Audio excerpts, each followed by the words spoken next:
আসসালামু আলাইকুম, আমি সম্রাট। সবাইকে 6 to 12 একাডেমিতে স্বাগত। ভিউয়ার্স, আজকে আমাদের আলোচ্য বিষয় হলো নবম ও দশম শ্রেণীর রসায়ন বিজ্ঞান বইয়ের অর্থাৎ রাসায়নিক বন্ধন অধ্যায়টির সমযোজী যৌগের বৈশিষ্ট্য। সমযোজী যৌগ কী এবং সমযোজী যৌগের বৈশিষ্ট্য আমরা পূর্ববর্তী ক্লাসে সমযোজী যৌগ নিয়ে আলোচনা করেছি। আজকে আমরা সমযোজী যৌগের বৈশিষ্ট্য নিয়ে আলোচনা করব।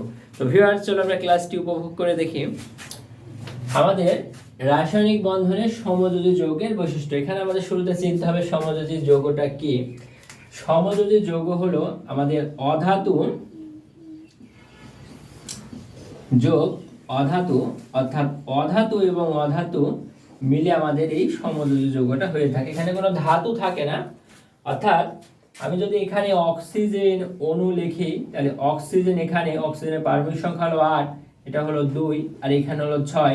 এখানে আরেকটি অক্সিজেন 8, এটা 2, এটা হলো 6। এটা শেষ কক্ষপথে 6টি, তাই অধাতু। এইটিও শেষ কক্ষপথে 6টি, তাই অধাতু। এই অধাতু আর অধাতু মিলে সাধারণত সমযোজী যৌগ গঠন করে থাকে। আমরা আজকে এখন সমযোজী যৌগের বৈশিষ্ট্য নিয়ে আলোচনা করব।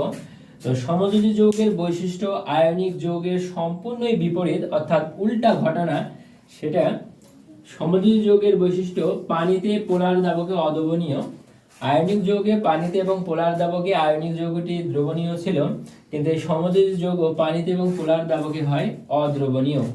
গলনাঙ্ক স্থূলনাঙ্ক নিম্ন, অর্থাৎ এটার তাপ প্রদান করলে তরল পদার্থ কঠিন পদার্থ আস্তে আস্তে গলে এবং তরল পদার্থ খুব ধীরে ধীরে বায়বীয় অবস্থায় রূপান্তরিত হয়।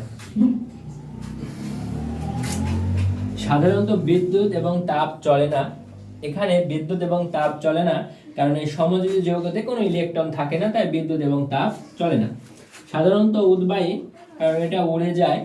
এটা হলো আমাদের কম্পুর আয়োডিন ন্যাপথলিন। যেমন কঠিন থেকে সরাসরি আমাদের গ্যাসীয় অবস্থায় প্রাপ্ত হয়, তেমনিভাবে এটি উড়ে যায়।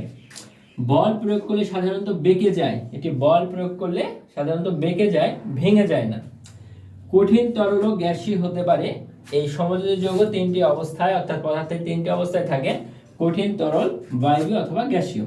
রাসায়নিকভাবে কম সক্রিয়, অর্থাৎ সমযোজী যৌগগুলো খুব কম ইলেকট্রন ত্যাগ করে রাসায়নিক বিক্রিয়ায় অংশগ্রহণ করে, অর্থাৎ ইলেকট্রন ত্যাগ করে ক্যাটায়নে পরিণত হওয়ার প্রবণতা কম, তাই এটি রাসায়নিকভাবে কম সক্রিয়। যেমন এই অক্সিজেন অণু, এটি আমাদের সমযোজী। অক্সিজেন, এখানে 8টি ইলেকট্রন থাকে, এখানে প্রথমে 2 আর এখানে 6,